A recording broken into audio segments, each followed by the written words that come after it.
You're listening to the Talk is Jeep podcast, a discussion of everything and anything related to Jeep life.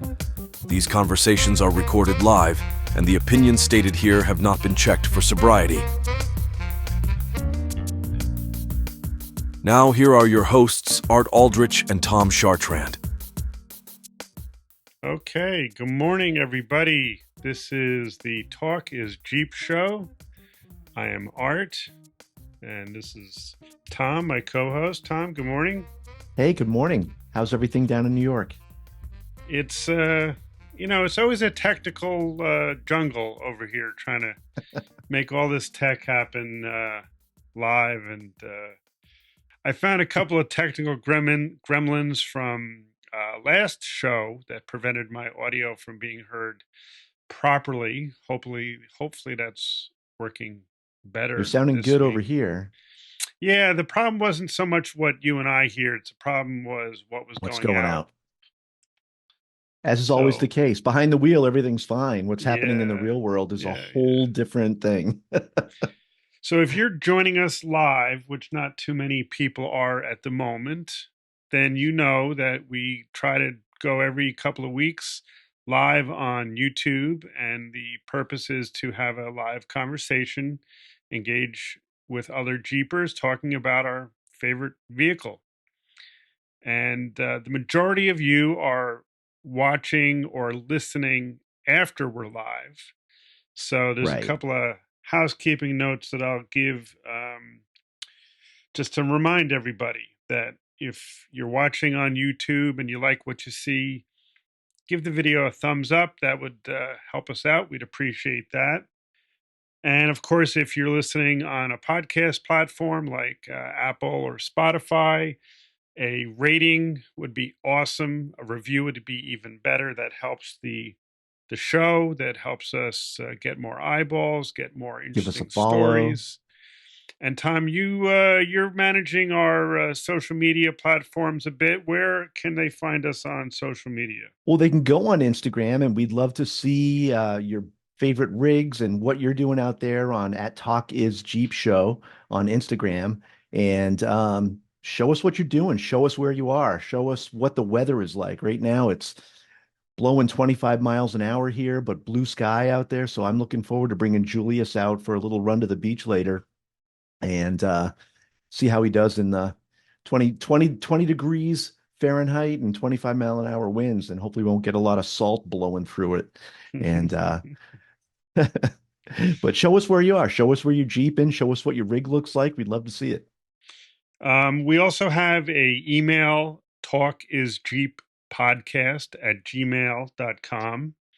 And of course, we have our voicemail box, which is a phone number you can call and leave us a message, 802-441-5377. You can reach out, leave us a message, comment, feedback, something that you want to hear us talk about, or, pitch us on having you on to talk about your Jeep rig. And it doesn't really matter if it's, a mall crawler or a rock crawler or just a plain Jane Jeep. If you've got a story you want to tell about it, then, we'd be interested in hearing about it. So with that, let me pop in our guest, Rick. Good morning, Rick. Rick, welcome. Good morning. Thank you. So, Rick, you found us on YouTube, I'm assuming, and you've been watching. I think it was it's through my podcast app. Oh, awesome! Great. And Rick, tell us. I know you've got a Jeep history a bit, but can you recall, what was your first awareness of a Jeep? Well, I think growing up in the 70s and 80s, I would see the CJs driving around, and I grew up on a small farm, and somebody that lived down the road a ways had a CJ. At this point in time, I don't know what it was, but when they would stop in and talk a little bit, I'd kind of check it out, look at it. But that was before I could even drive. So I've been aware of them since the 70s. And what was your first Jeep? The first Jeep you owned? Do you remember? Technically, it was an XJ, a 1990 XJ, but it was my wife's vehicle. And we had that until the Durangos came out. The Durango Uh-huh. was a superior vehicle for what we needed. So we only had that XJ for a year.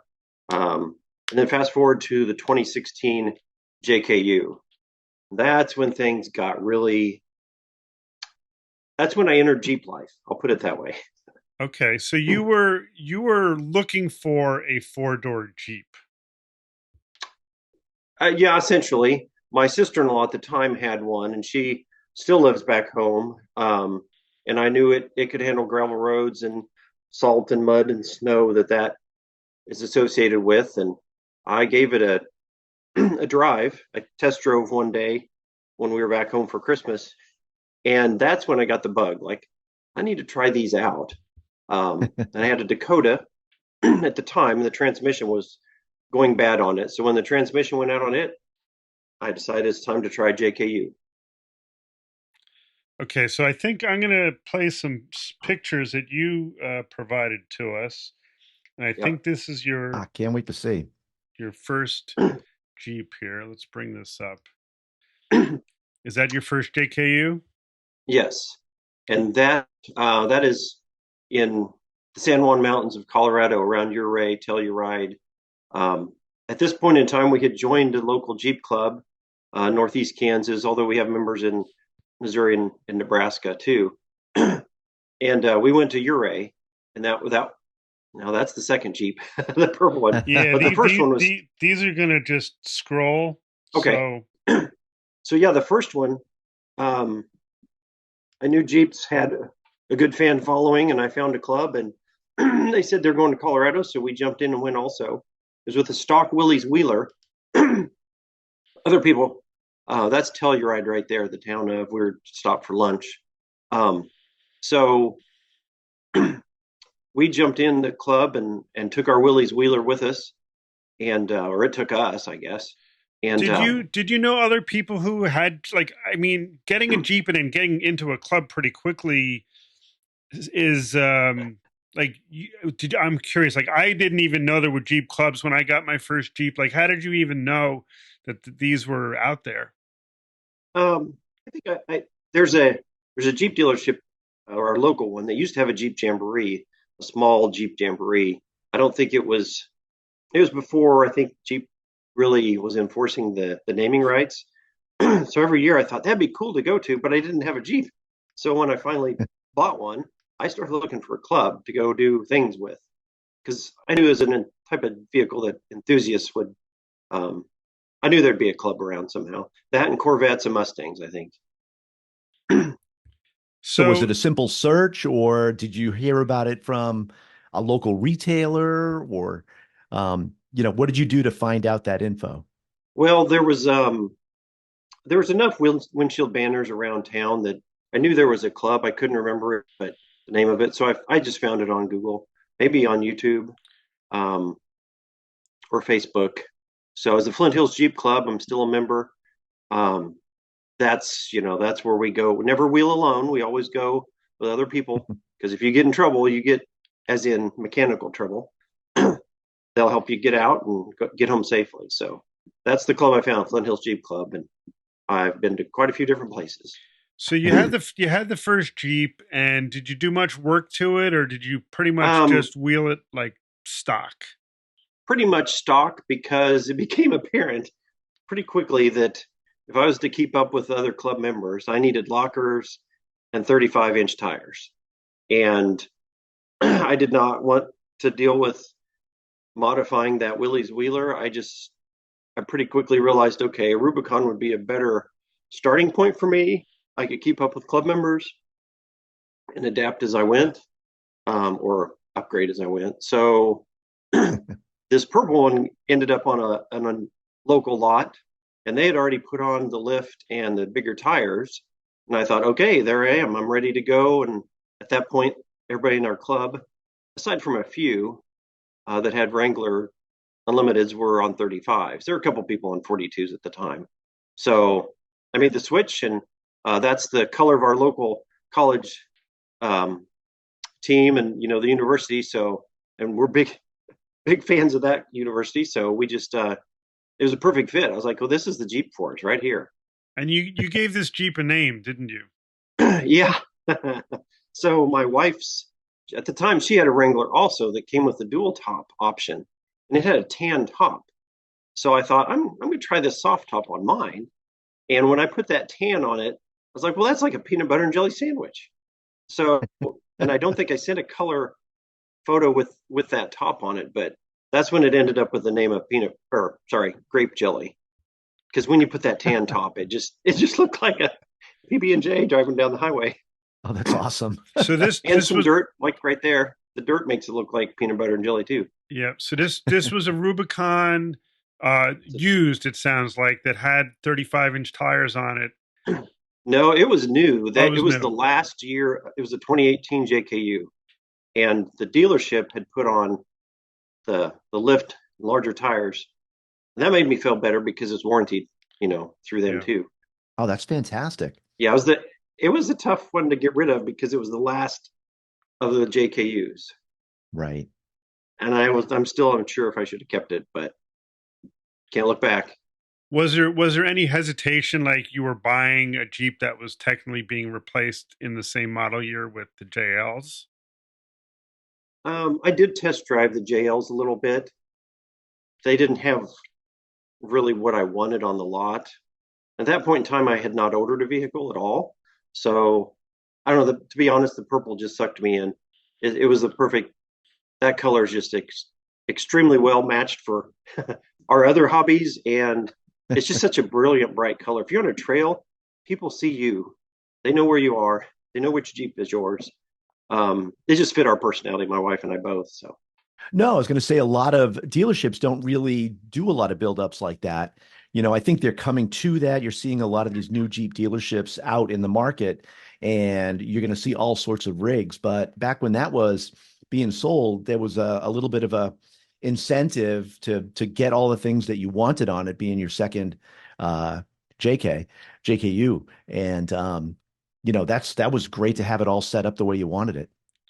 yeah, I mean, I did do some things to it. I added skid plates, the underbelly stuff, because I mean, where we go, there's always rocks that are taller than than you really want them to be, and it just makes me nervous thinking all those exposed components underneath your vehicle without some layer of steel or aluminum between you and the rock sliders, and some bumpers and that stuff like that too. At this point, I didn't have a winch, but if you never wheel alone, you can go years without needing a winch, really.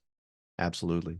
So, needless to say, you felt more comfortable wheeling this one with the Rubicon package and the features that come along with that, the lockers and the bigger tires.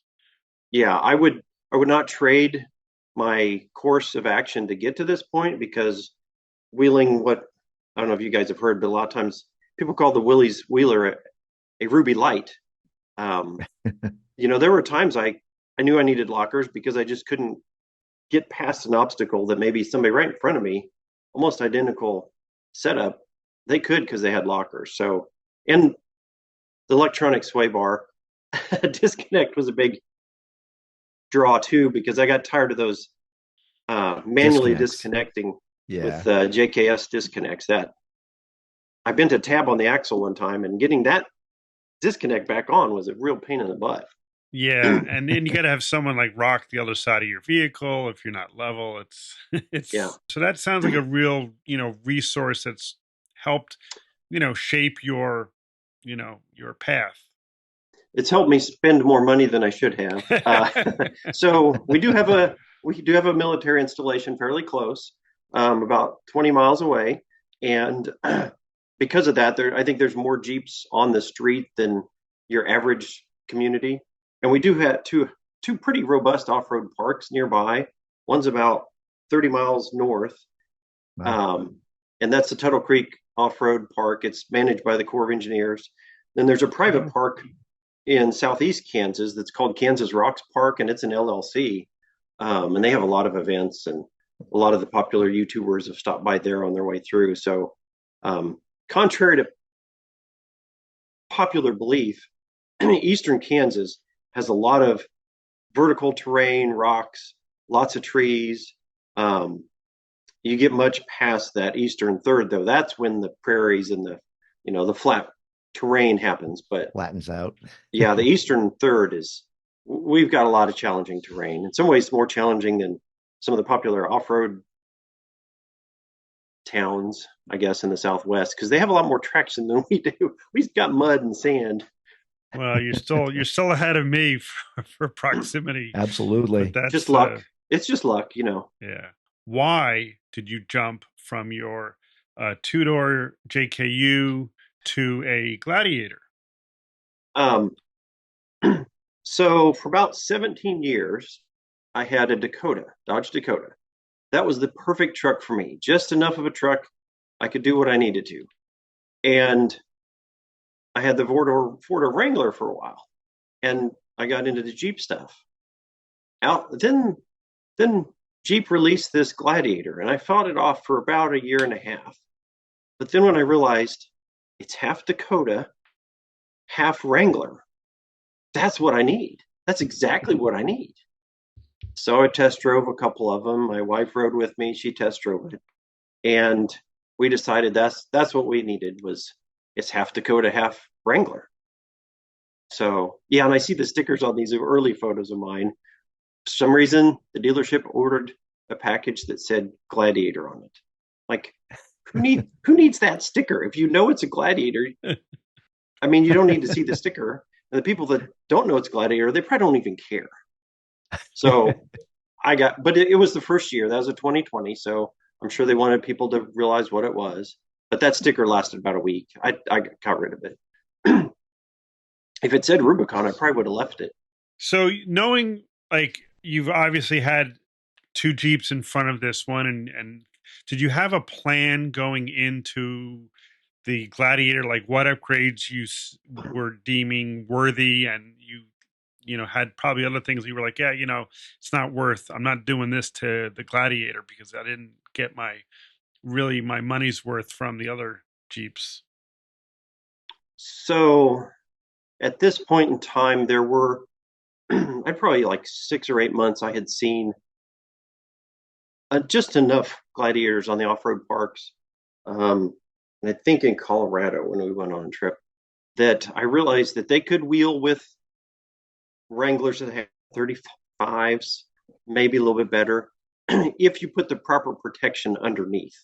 So one of the first things I did is I went up to a Rock Hard 4x4 and bought the full belly skid plate system. So it's got the engine, transmission, gas tank, skid plate system underneath. That's a couple grand. But it's a lot cheaper than replacing the components that would get damaged. For sure. I upsized to 35-inch wheels on those AEV wheels. Sorry, 35-inch tires on AEV wheels. Those, I guess you'd call them overlanding excursions, or what I would want to try to do a little bit more of instead of just driving around in circles at an off-road park. Do you find that wheelbase a big challenge as a difference from the old JKU? Only on the Rubicon Trail, because there are some very large boulders that you can very easily get turtled on. High centered, I guess would be the other way to phrase it. But if you have that full belly skid plate system, it's really, you just slide over things as long as you get the right amount of momentum. I think what has stopped me more, just cold in my tracks, and there's no way to negotiate around it, is when you get up to a ledge and you get your front tires up, that back bumper is dragging on the flat ground behind you. A lot of people think if you're coming off a ledge going down, it's going to be a problem. But you have so much weight and momentum going forward, it'll pull you off a ledge. But the flat ground behind you when you're starting to climb is I think that's a bigger hassle, because you're stuck. Once that bumper or hitch is stuck in the ground and the rest of your weight is up, trying to go up, that's the Gladiators, and silly enough to say, Achilles heel. So there's a picture of a work day at Kansas Rocks Park, and everybody said, "Rip, you should haul the trailer," because we bought new picnic tables to haul up to this back corner up a climb. And they said, "Well, you've got the Gladiator, you should hook onto the trailer." I'm like, "Well, okay." So It's hauled wood and picnic tables for the You don't pull a off-road park. trailer. You don't pull a trailer normally when you're doing your overlanding, do you? No, and actually, really the only what I would call an overland trip I've done so far is the Rubicon Trail because you have to camp. Uh, you can't really make it in one day. If you do, you don't really enjoy it. And the Flint Hills Jeep Club really is not. It's not really anybody that does the overlanding thing. They're more of a rock crawler club, Uh, and they take most of them take their Jeeps to the destination on a trailer. So I'm kind of at a crossroads now. Like I need to start recruiting some more people to go do a few other things besides rock crawling. Um, so after the Rubicon Trail, I'm kind of rediscovering like, okay, now what? That's another picture from Kansas, the off-road park down Kansas Rocks Park, southeast Kansas. it's kind of two different mindsets when, people want to do the rock crawling, but have to haul their Jeep to the location, as Yeah, opposed to having it be a daily driver and being able to take it where you want to go to do some of those more adventurous rides. this Gladiator's never been on a trailer. I drove clear from Kansas to California to do the Rubicon Trail and drove back. There's about 5 of us that drove out there and drove back. I did Nice. bend some steering components and the rear sway bar connection. That link got bent, but I could still drive it home. Now, when we went to Moab, I borrowed a trailer for my purple Wrangler because I just didn't want to risk it. Sure. So yeah, it's. I think when I get older, I'll probably end up with a trailer queen. People call the Jeeps that only go in places on the trailer. A lot of people call them trailer queens. I'll probably end up one sometime, but I don't know. Don't know when that'll happen. So what other upgrades have you thought about or planning to do to your Gladiator? Thought about everything. uh, right? We've thought about everything for our Jeeps. Yeah. So I bought probably the biggest expense was that topper you see in some of the pictures, the Alucab topper. And contrary to maybe popular belief, I bought that for every day I'm not on the trail because the bed is pretty small on these Gladiators and the bed height is pretty low. And I've heard or read that they did that on purpose because you want to be able to see over the back of the bed when you're on a trail. So cubic feet inside that bed is pretty small. So I bought that topper because if you go anywhere and you want something secured in it, there's not much bed space. So that topper really keeps things, people from grabbing what they want and taking it or cutting through your soft tonneau cover or something. Yeah, I mean that's kind of the thing with the Jeep, especially if you have a soft top. You don't Right. leave stuff in it because it's so easy to break into. It's a leap of faith. So that's the goofiest looking Jeep right there, isn't it? The Gladiator without the top on it. Yeah. They don't look good without the top on them, but I don't care. It's more about the experience than the looks. That's So- absolutely it. So that picture is from a trail in Sedona, Arizona. That was a lot of fun to get down there. That's Bonneville Salt Flats. On Wow. the Did way you to the break any Rubicon. land speed records? No. I didn't really know what to do. I knew I needed to take a couple pictures, but anyway, so back on the question about, I did go with the Mopar lift pretty quick after getting this Gladiator once again because of the warranty. It had the 36,000 mile warranty with if you had them put it on. So I did that. I already mentioned the skid plate system. Whether you do the Artec or Rock Hard 4x4, there's a whole bunch of different companies. But if you're going to go climbing rocks, anything that's loose or even like tree logs, there's just so many things that could pop up and hit just the right spot or wrong spot. So I wanted to do that. Those are the big expensive ones. The soft top could have been expensive, but I found one used for $600. Nice. So I'm kind of at a crossroads. I'm on 35s, and almost everybody says if you go up to 37s, you will never see eighth gear again. And so I would probably need to re-gear if I go up to 37s. And the temptation there is if I had 37s, then I would be closer to the breakover angle of a Wrangler, and the departure angle would improve also. But if I don't know, if I go up to much taller tires, in some ways I think maybe I just need to go back to a Wrangler. Would So that you regearing consider the V. like having multiple Jeeps, or you like for me, my Jeep's not a daily driver, so I don't have some of the, same um pressures that, people who drive it every day have, like, oh, I need tires that are quieter, or I need, better gas mileage. But I could see, like, you said, like, I need a pickup for certain things. Like, would you consider having multiple Jeeps in your garage for different Jeeping activities? So about a year ago, my employer said, "Hey, we think it'd be more beneficial for us if you guys took your vehicles home and then went straight to job sites." So I'm about a year into this not being my daily driver. And it takes 6 months to think, oh, I, I don't need to drive this to work. I can leave the doors off. I can maybe get a different Jeep. So, yeah, if it's not your daily driver, then you can start thinking about it in a whole different way. A lot of people say their build is never done. I'm going to say my Jeep is never final. I I could end up with a two-door. I test drove one about 6 months ago. Those, you guys know what you're talking about. The two doors are a lot of fun. They're like a little toy driving around. You can drive a circle or, in some of the tightest spots. Yeah, I think to the point now, I've done so much to this one. It's where I want it to be because I know what type of adventures I want to go on. There's a lot more little like 100, 200, $300 things like those tail lights you see on the camera right now. I've swapped those out for the Oracle lights because, man, trees are just, I've seen too many taillights get knocked out by trees. That's why I went with For the sure. Oracles. I pinched mine between two trees. And now that I think about it, I was trying to get this one Rubicon Trail capable, and I got to that point. And I want to do more trails that are out and back. I just need to do that for a while before what I would say end up being in the trailer to the destination kind of group.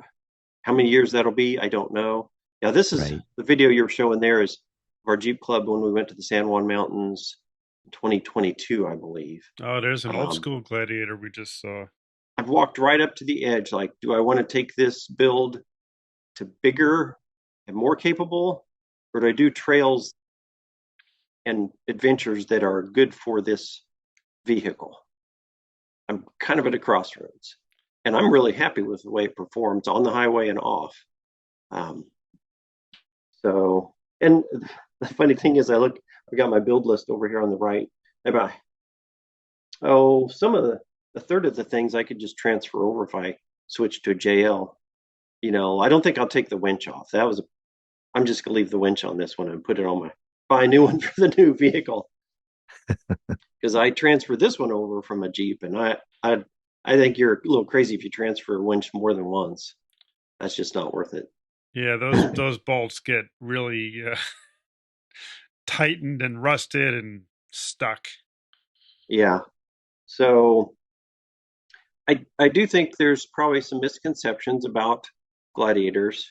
Our turning radius is not as bad as people think. And you know that when you're on a trail and the trail leader says, well, you guys in the Gladiator may need to do like a 3 or 4 point turn here.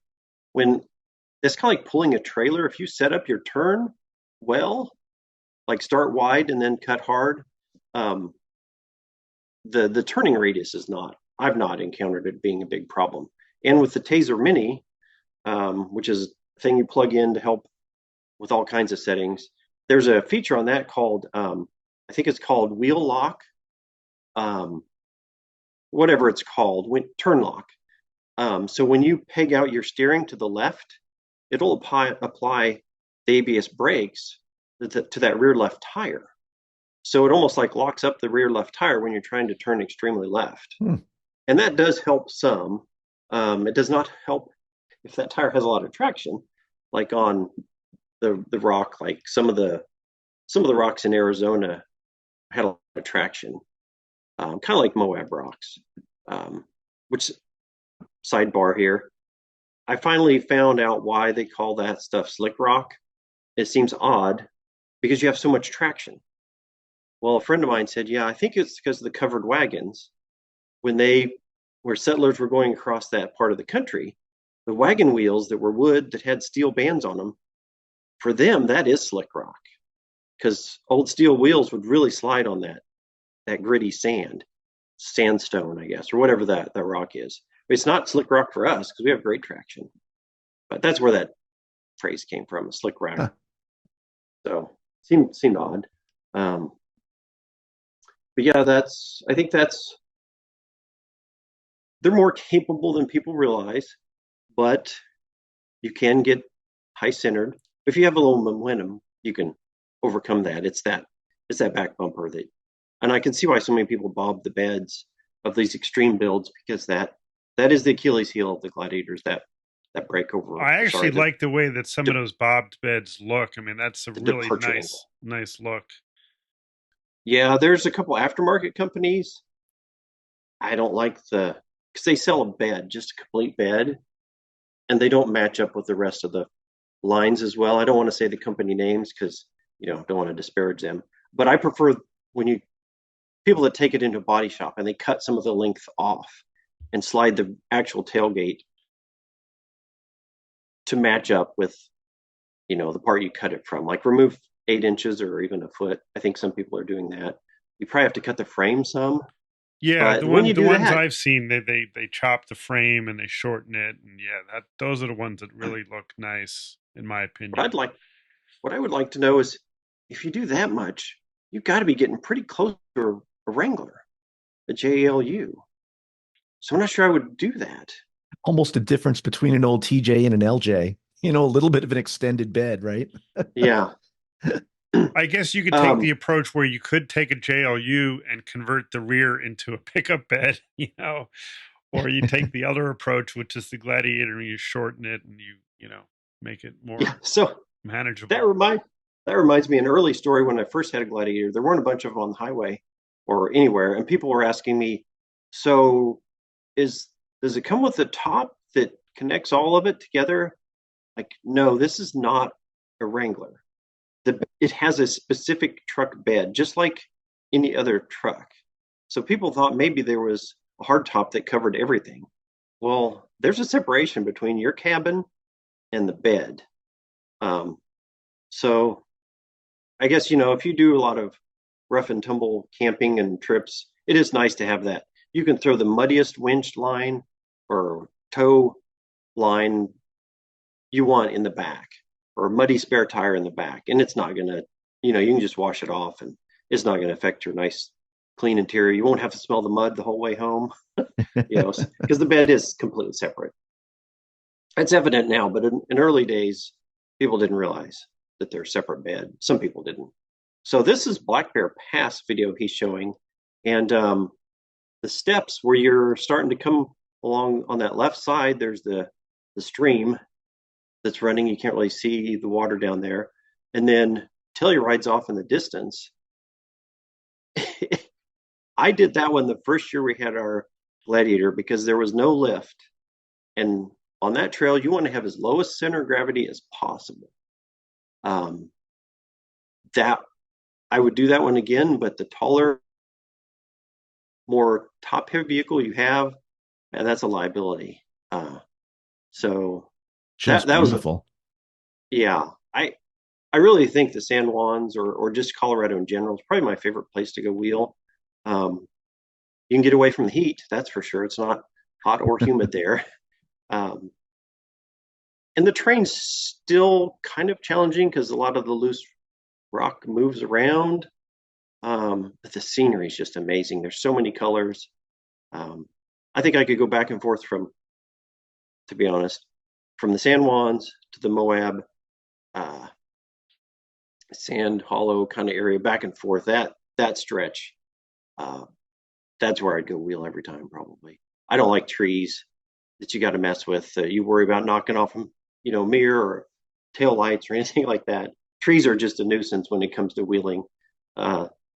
I know they're an obstacle, but I just don't like them being so close. This That's looks a that. little heart pounding. This trail is so Oh narrow. yeah, yeah, Wow. that's Black Bear Pass.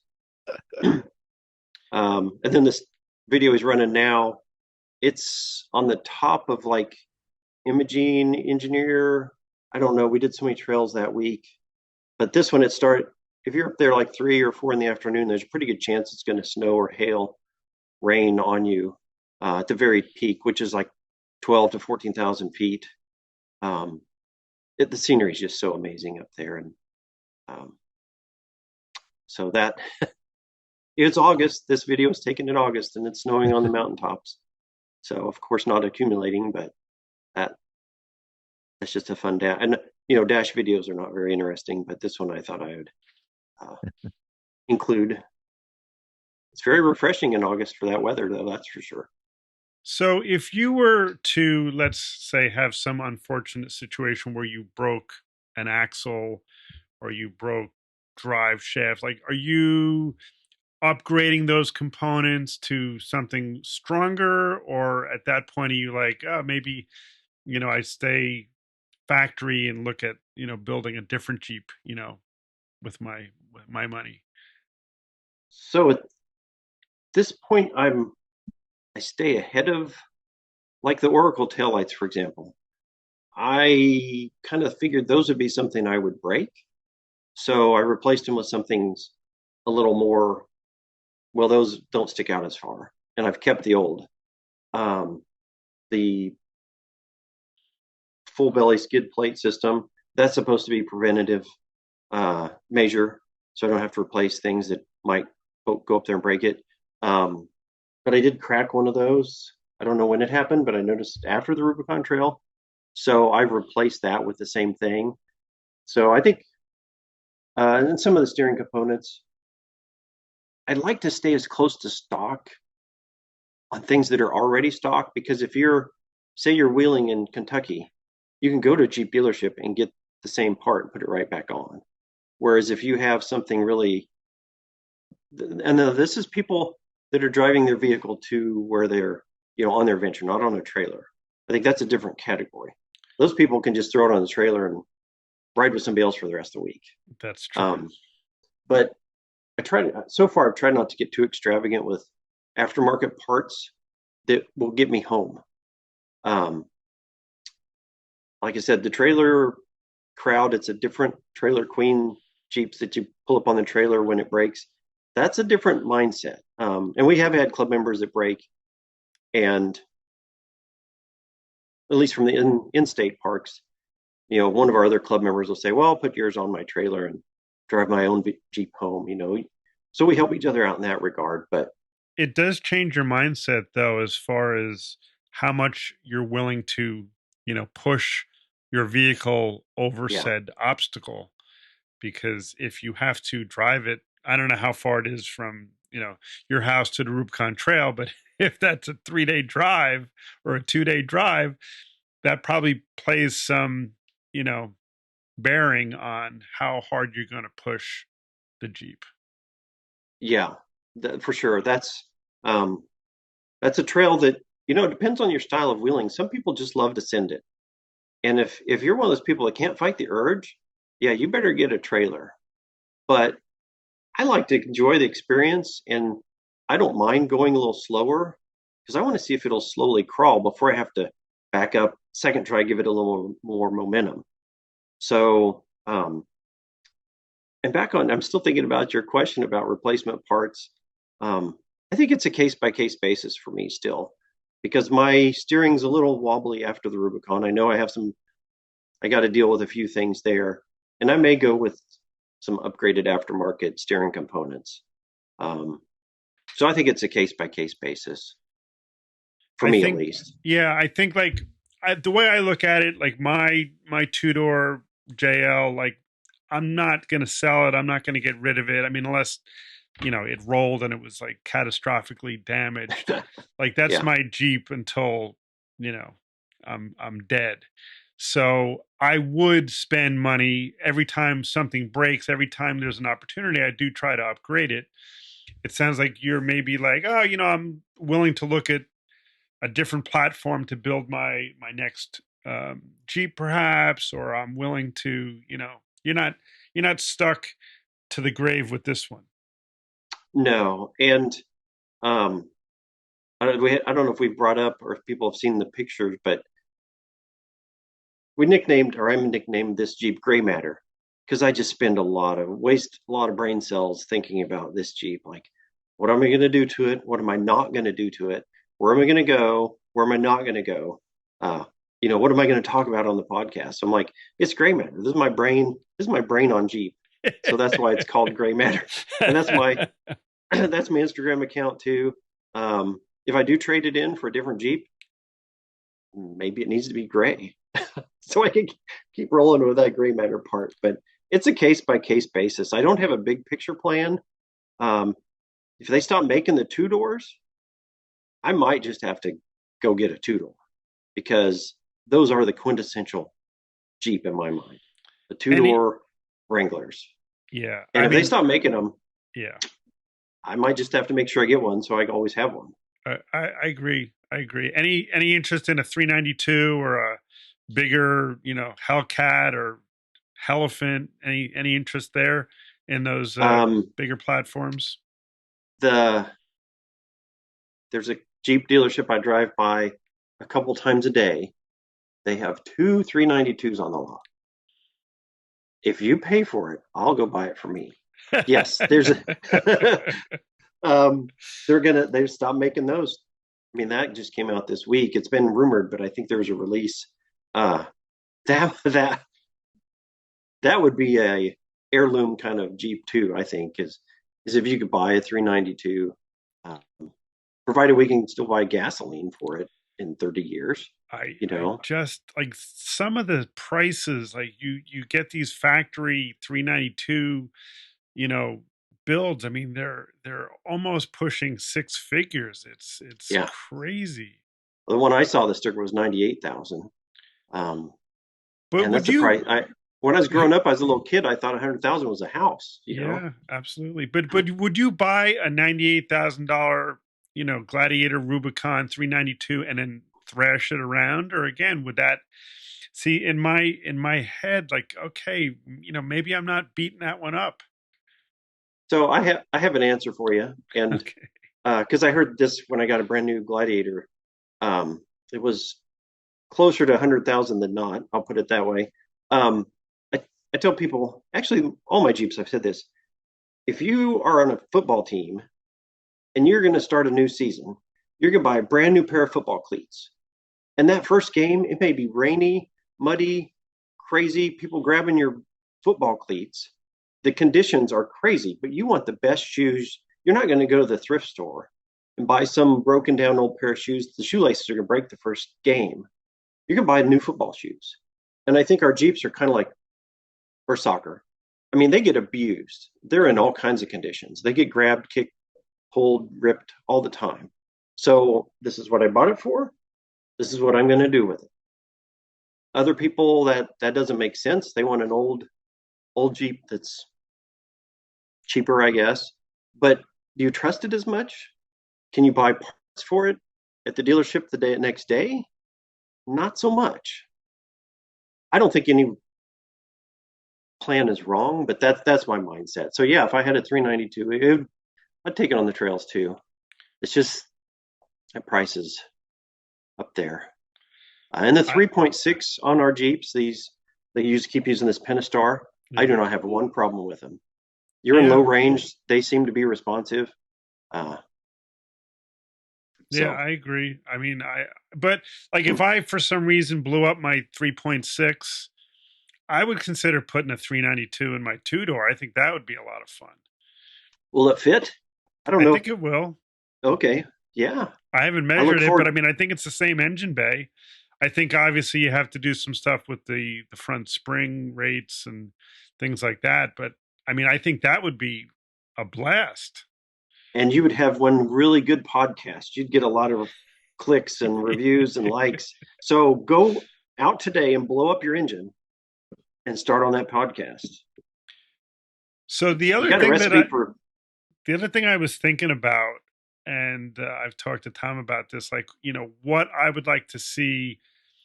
Obviously, vehicles are, moving, and, Chrysler, or whatever the corporate overlord to Jeep is now, Stellantis. Yeah. They're developing Jeeps. I've seen the concepts. Like, in a new Jeep, like, what would you like to see come from the manufacturer? For a while I was saying a small truck. And that's what I've got. So I think they've already done it. Um, but those two doors, they're so fun. They're just so nimble. Um, a JL on 35s, I could have a lot of fun in one of those too. So the electric vehicles, I have a friend that we do a bicycle. There's a big gravel race. People from all across the world come to race in it, and then some Jeep clubs provide support. Some of us haul media around. Other people sweep the course to find cyclists that have thrown in the white flag. Anyway, so this guy, we're at a stopping point watching cyclists go by, and he drives up behind us in his 4xe, but he's in the electric mode. We couldn't hear him at all. I looked down because I could hear the gravel rustling, and I thought somebody was walking up behind me. It was that Jeep.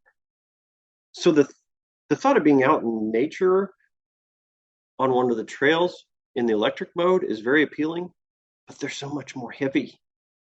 Aren't they like 2,000 pounds heavier? Yeah, they're heavy. I also like the idea. Tom and I have talked about it on previous episodes, where if Jeep actually produced, because I have no interest in a four door or a Gladiator. My interest is really in the two door, and if they Yeah. did a two door all electric that had the outstanding torque and the off road capability and the water sealed battery, like they've shown in a couple of concepts, I probably would buy that, just not to replace my Jeep, my gas Jeep, but maybe in addition to, as a, I just think there would be something about being outside and not having to hear the whine of the power steering pump or the engine at a high RPM. Like, that would be interesting to me.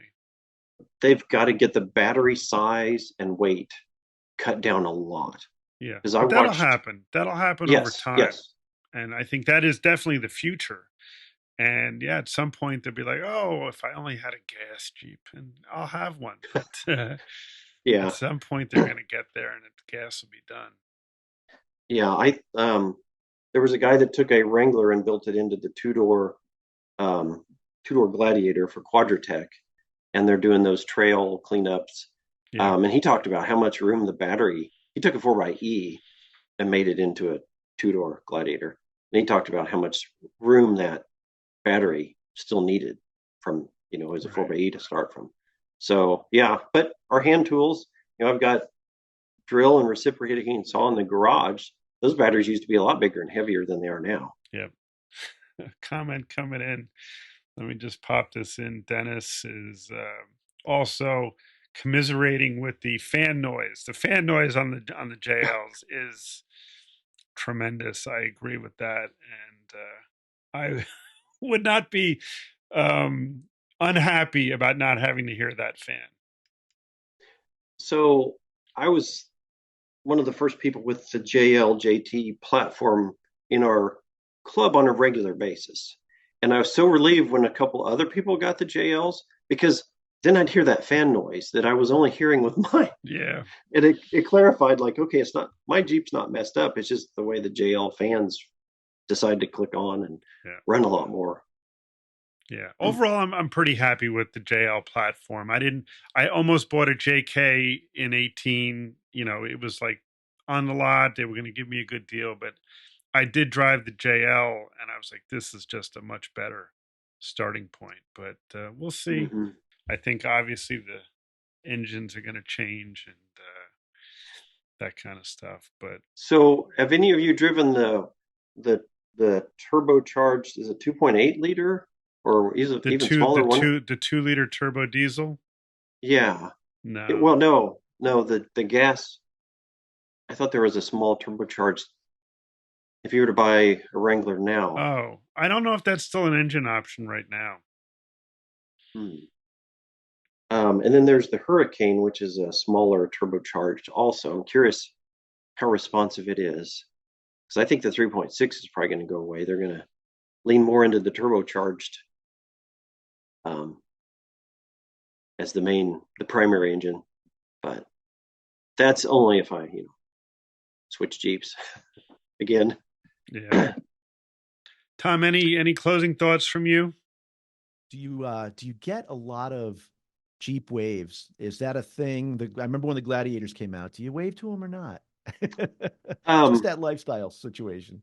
I do, and I think if you meet a Wrangler, a JL, or to be honest, yeah, when you're coming straight towards them, you can't tell the difference. I can't.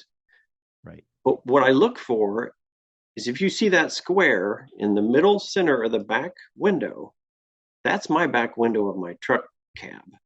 A Wrangler doesn't have it. So most people that don't wave at me, they're not waving at anybody else. That's true. You got to be almost beside the person before you can tell, because that front silhouette it's the same as a Wrangler. Yeah, I agree. And then with my topper on, when I have it on, because that's not a permanent fixture. I like getting that thing off of there. When it's on, I get some double takes because people are like, wait, was that a Wrangler or Gladiator? Yeah. So yeah, I wave at people. They wave back. I think the people not waving at least me, they just don't wave at anybody. Yeah, I agree. Love it. Dennis is back with another comment that he wheels with someone that has a 2-liter turbo and it does really well on the trail. That's what I've heard as well. I think, there's people who are diesel fans. I think there's lots of, look, you could swap anything in. If you were, you had a picture, I know, of Fred Williams, and he's had that show Dirt Every Day. And, he's done some, interesting Jeep builds with the diesels, different things. So and I think there's lots of opportunity, maybe not from the factory, to keep those things going. I need to fess up to something. So we were arriving at the Rubicon Trail and we're driving down. I'm looking for the sign because everybody wants a picture in front of the Rubicon Trail sign. And there's this guy recording with some cameraman. And I'm looking to see, like, where's the other sign? Or is that it? Because it's kind of on an incline or decline, whatever. And I get past him and somebody goes, hey, I think that was Fred Williams. He's got tube sock, and tube sock 2 or something. What? And then they had to remind me, like, who that was, because I was like, we're getting ready to start the trail, the biggest trail of, so far in my lifetime. And I'm like, I'm not looking at other people. I just want to get started. And then so people got to meet Fred Williams in our club. And when I got home, I was like, oh, yeah, I should go watch some of his videos. Now I watch, some of his videos. Yeah, Tom and I are going to do the Moab trip with Fred Williams, part of the Jeep Jamboree this year, which should be fun. Oh, cool. And I think one of your podcasts, so they require 37s for you? For Rubicon, yeah. That's too bad, because I did it in 35s in a Gladiator and drove clear back home to Kansas. Yeah. But it's the pace. I don't think they want you to slow down. No, they have a pace. It's a bucket list trip for me to do the Rubicon. I'm going to do it soon. I'm not sure when, but it's definitely a bucket list trip. And I'd like to do it on 35s if I could. I mean, I could go to 37s, but then I have, just more Jeep parts. And when I get rid of my first YJ, I sold the Jeep and I had like parts for years still in my garage, tops and tires and bumpers and doors. I was just like, I don't want to have a surplus of Jeep parts right now. Yeah. So in truth be told, I did winch 3 times on the Rubicon Trail, but I think in my Gladiator on 35s, I think the people that had the most fun were the 2-door Wranglers. Yeah. They could take every side chute, little obstacle they wanted and keep up with the rest of us. Yeah. So the pace, the people that require a certain tire size, I think it's just as much about the pace, how quickly the group moves through obstacles, as it is being able to do them. Right. We were with a private club. There were 12 of us. We went out there by ourselves. We could go however slow we wanted. So tire size was not. Yeah, there's definitely something to that. Well, Rick, this has been great. I appreciate you coming on and sharing your Jeep vehicle history with us and your Jeep life. And trailing Jeep life. stories. It's great. And hopefully you'll keep watching, and we'll get some other people to share their Jeep life story. We're always looking to hear from new people. So thank you for joining us. And Yeah, I appreciate it, and I look forward to Art having a 392 in that two door. That your podcast is gonna explode when you do that. I will work on that. I will work on blowing up my 3.6. I'm looking forward to that too. Art, I like your Jeep too. I mean, sorry, Tom. I've checked out your review too, so I like them all. So thank you. All right, It's all guys. good. Thank We'll you see you so next much. time on Talk is Jeep Show.